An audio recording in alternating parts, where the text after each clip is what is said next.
When do women interrupt men in the midst of their speech? Bring it out. Bring it out. In Ethiopia, is that allowed? No. No. She will be silent in Ethiopia. She will be silent before the man. I'm in America, so come on, be a friend. America lets you do what you want. But God said be quiet. I don't have a relationship with God. You don't have a relationship with God until you keep the commandments of God.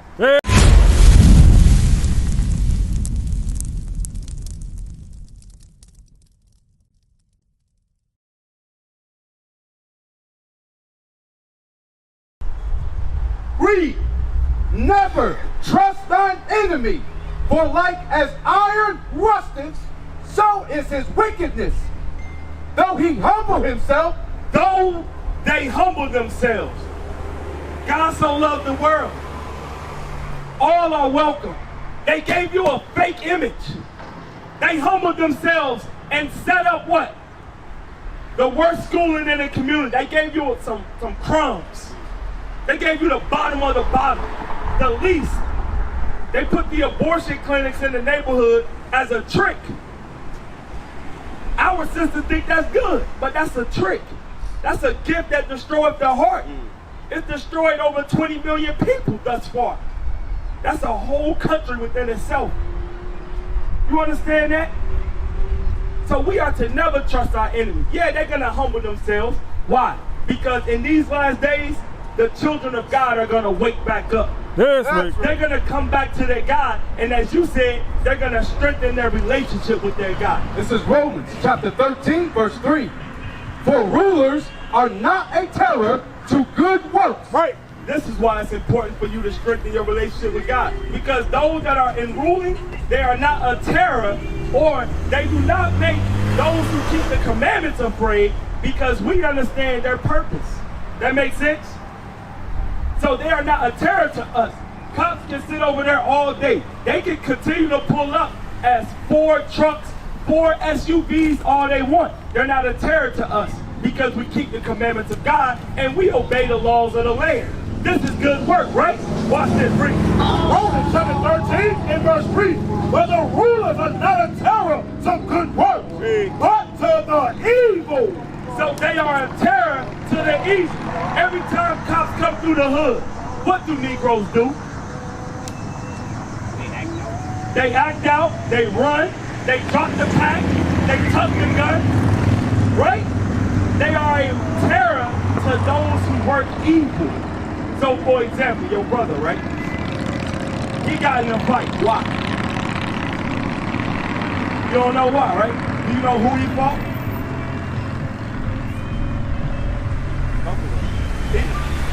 He fought his own brothers, right? The Hispanics are our brothers. But 99.9% of the time, it involves either drugs, it involves either money, right? Or it involves some type of materialistic item. That's it. Drugs, money, and hoes. That's what we fight for. Right. That's it. It's one of those 3. When you find out, you're going to understand that, damn, you can't walk the same path as he walked. He older than you. Can't be like that. But watch this, read. Wilt thou then not be afraid of the power? Would you not? Remember, the father told his son what? About the cops.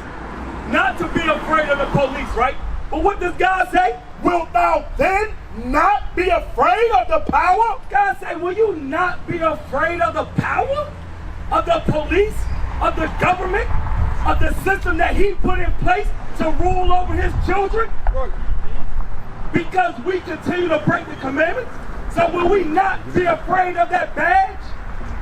We are to be afraid of the badge when we are not keeping the commandments of God. When we decide to walk contrary to the doctrine of Christ. You understand that? So you cannot continue to break the commandments of God. If you do, then you should be afraid of the cops. You should be afraid to walk up and down your streets.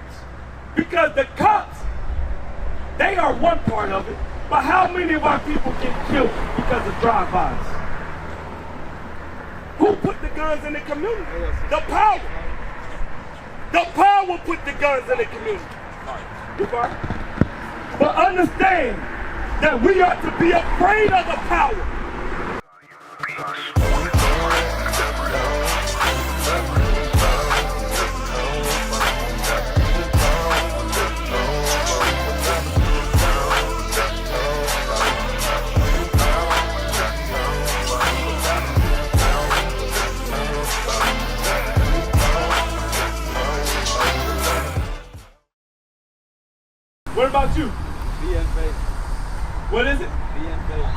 Faith, where you from?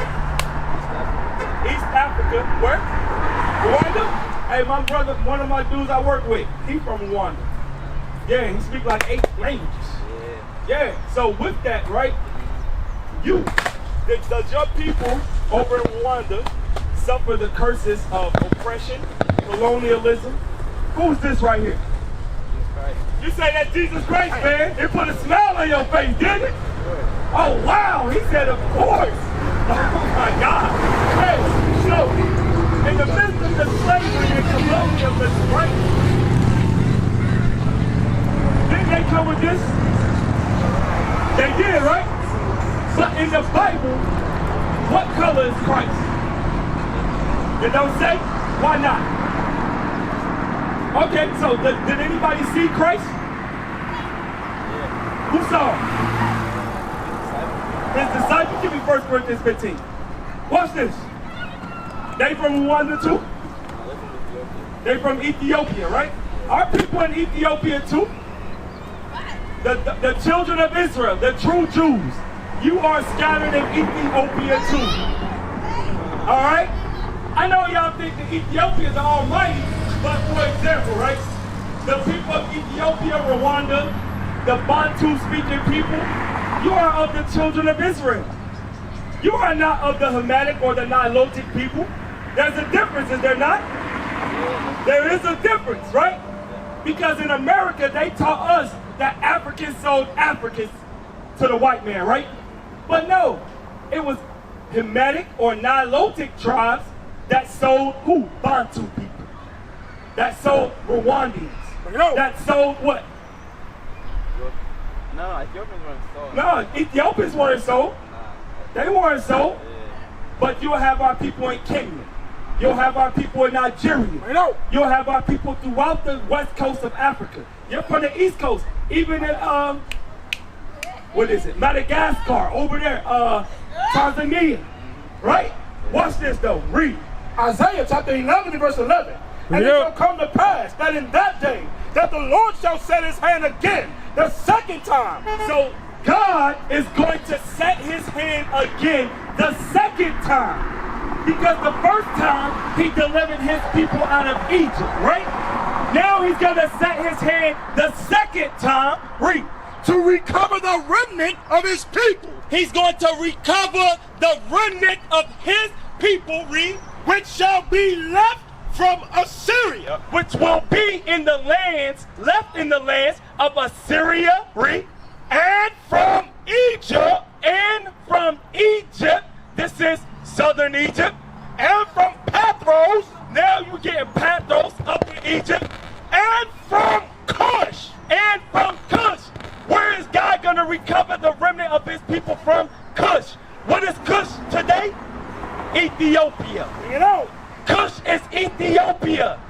He's going to deliver his chosen people from Ethiopia. Understand that. Read on. And from Elam. East, that's India. Elam. Watch this. Read. And from Shinar. That's from Babylon, aka Iraq. Right. God is going to deliver his remnant of his people that are scattered in these places. Read on. And from Hamath. Get out. And from the islands of the sea. Now you got St. Thomas, St. Kitts, all the islands throughout the Caribbean, right, where God is going to deliver his people from. And that's you, my brother. So when you smiled, when you saw this, it made you feel good inside, right? But you said it's not about the image. But what did God say about the image? Because when you saw this, you said that's Jesus Christ. And then you had a smile. And it made you feel good inside. And you said yes, right? But God said it is about the image. Matthew 24. Let me show you why it's about the image. I'm going to show you. And say your name one more time. Be in faith. Be in faith. Watch this, read. Matthew chapter 24 and verse 24. For there shall arise false Christ. There shall arise false Christ. To be a false Christ, meaning what? You're going to look like Christ, right? But are you the real Christ? If you are a false Christ, you're a false image. You're a false image. Guess what the false image is? This right here. That's not the main thing, though. Say what? That's not the main thing. What's not the main thing? This false Christ? So what do you think is going to happen to... I'm talking about like the picture, not the main thing about false prophet and false teaching. Okay, so you said that the picture or the image isn't the main thing about false Christ or false images. What's the main thing? But the teaching, whatever you're teaching people. The doctrine, right? Yeah. Okay, so with this image though, right? With this image, what does that do to the psyche of black men and women? I mean, it's all over the world. Everybody thinks that's Jesus. Everybody think that's Jesus, right? Yeah. So what has it done to your people in Africa? This image. It's caused you to bow down to your oppressor. This image has taught self-hatred to us as black men, Right. to them as black women. Our women got their hair blonde. Why is that? Our men have blonde hair. Why is that? How the first color or the first man that was ever created, what color is it? You say black, right? Then how the hell is this the firstborn of God? Bring it out. How? Huh? It don't make sense. I'm gonna tell you why it's the image. Watch this. Give me, where you at? There we go. For if he that cometh preacheth another Jesus, Isn't this the other Jesus? Because it's not in the Bible. You say it don't matter though, right? I'm gonna show you why it matters, right? But when the slave master came over, right? He came with another Jesus, did he not? This is another Jesus. The Jesus he taught looked just like him and not like you. If the first man was black and God created the first man in his image, right? Then where the hell this come from? It don't make sense. These are basic questions where it's like, I don't have an answer for. right? You understand that? So they came with another Jesus. They preached another Jesus. Christianity is the pathway or the door or the source that they use to preach another Jesus. All the people, all your people, all my people are caught up in the Christian church. Watch this, read. If he that cometh preacheth another Jesus, whom we have not preached, Our forefathers did not preach this. This image is new. This image is not the image that's in the Bible. yes, right. It's not. But when they came, they preached another Jesus. That our ancestors, Paul, our ancestors, Moses, our ancestors, Judah, Benjamin, Levi, Zechariah, Isaiah, Nehemiah, Ezra, they didn't preach a white image. Yes, right. They preached the Jesus that looked like them. Right. Right. They preached the Jesus that looked like this. You understand that? Now watch this. Read on. Or if ye receive another spirit, which ye have not received. So when they preach this Jesus, that's why I tell you the image is important. Because with this image came another spirit. Come as you are. Right. For God so loved, oh, that's a doctrine. The other spirit is homosexuality. Right. The other spirit is what? Weak, effeminate black men. Right. The other spirit is a spirit to add sin unto sin. Excuse me, sir, we gotta go. All right, hold on. That's another spirit. Hold on. I'm gonna tell you why. BFA. When do BFA? When do women interrupt men in the midst of their speech? Bring it out. I do. Bring it out. In Ethiopia, is that allowed? No. No. She will be silent in Ethiopia. She will be silent before the man. I'm in America, so come on, BFA. America let you do what you want. Right. But God said be quiet. I know Right. my relationship with God. You don't have a relationship I do with have a God relationship with until God. you keep the commandments of God. Yes, right. So until you respect the prophets of God, just be silent. I'm teaching the king. Hold on, BFA. Watch this, BFA. Watch this. One moment. BFA, watch this. Read. First Timothy chapter 2 and verse 11. Read. Let the woman learn in silence. In what? silent. So who's wrong? Is she wrong or God wrong? Who's wrong, BFA? It don't matter. Hold on, BFA. Now it don't matter, BFA. BFA. We got brothers from Rwanda. We got brothers. She knows she out of place. You know she out of place. But she has no relationship with God. That's right. Give me Proverbs 9, verse 13. Watch this. I'm going to show you. I'm going to show you you don't know what you're doing. I do know what I'm doing. Okay, we're going to see what God says about you then. Read. Proverbs chapter 9 and verse 13. Yeah. A foolish woman is clamorous. She's clamorous. She is simple and knoweth nothing. She don't know a damn thing about right. God. Right. She don't have a relationship with God. She's loud and clamorous. And you must repent, my sister. Take off them pants. That is not what a holy, godly woman wears. That's right. She wears a modest dress. Right. But you think because you in America, you can say and do what you want.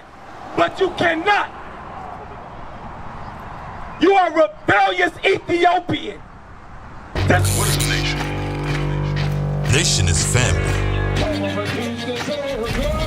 Nation is community. Nation is men leading by example. Nation is women's support. Nation is children with role models. Nation is unity. Nation is you. It's nation time.